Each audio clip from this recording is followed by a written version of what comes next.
आज पहाटच्या पावलाला श्वास फुटू दे.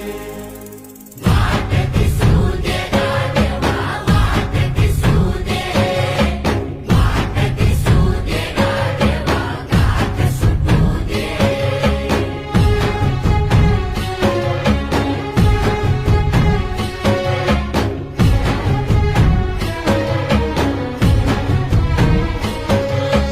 हिरव्या गाण्याचं दान दिलं त्यानं, वसाडाचं रान झालं जी. अर मातीच्या पोटात अस्मानाचं बळ, माऊलीची लाज राखजी. या मिनमिन त्या दिव्याला